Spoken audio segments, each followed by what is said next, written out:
আপনারা দেখছেন জেলা সংবাদ টিভি, খবর সব সময়। সাধারণ মানুষ কি দেখছেন? যারা মধ্যবিত্ত নিম্নবিত্ত পরিবারের শিক্ষিত ছেলেমেয়ে তারা কিভাবে দেখছে ঘটনাটি? আজকে এই যে সামাজিক অস্থিরতা একটা তৈরি হয়ে গেল, এত জনের চাকরি একসঙ্গে বাতিল হয়ে গেল, এর জন্য দায়ী তো রাজ্য সরকার, রাজ্য সরকারের ক্যাবিনেট, তৃণমূল সরকার। আর এসএসসির চেয়ারম্যান যিনি বলছেন, এটা তো একটা বহমানতা। চেয়ারম্যান পরিবর্তন হয়ে গেলেই পুরো ব্যবস্থার পরিবর্তন তো হয়ে যায় না। তো সার্বিকভাবে যেখানে কোনো ওয়েমার শিট নেই, সাদা খাতা জমা দিয়ে চাকরি, এ ধরনের অভিযোগ তুলে এসেছে।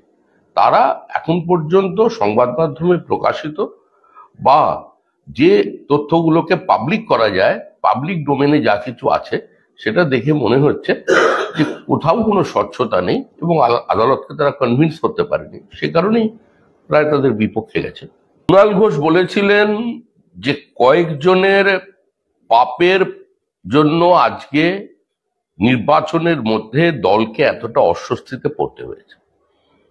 তিনি এখানেই বলে থেমে যাননি, তিনি বলছেন পার্থ চট্টোপাধ্যায়ের মতো গুটি কয়েক লোকের পাপের কারণে আজকে এই অবস্থা তৈরি হয়েছে। তাহলে কুণাল ঘোষের বক্তব্যে এটা প্রতিষ্ঠিত যে পাপ হয়েছে, চাকরি বিক্রি হয়েছে, বেনিয়ম হয়েছে, পুরো ব্যবস্থাটাকে ধ্বংস করা হয়েছে।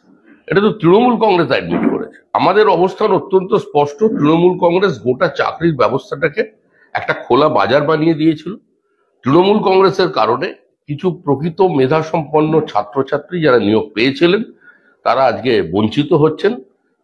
তারা যাতে কোনো ধরনের প্রতারণার শিকার না হন, তারা যাতে তৃণমূল কংগ্রেসের এই সার্বিক দুর্নীতির কারণে তাদের যাতে কেরিয়ার শেষ না হয়ে যায়, সেটা আদালতেরও দেখা দরকার এবং আমরা তাদের সর্বতোপ্রকার আইনি সাহায্য দেব, আমরা তাদের পাশে আছি।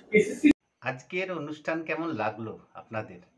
মতামত অবশ্যই কমেন্টের মাধ্যমে লিখে জানাবেন এবং চ্যানেলটিকে লাইক ও সাবস্ক্রাইব করবেন যাতে চ্যানেলটি আগে এগিয়ে যেতে পারে। ধন্যবাদ।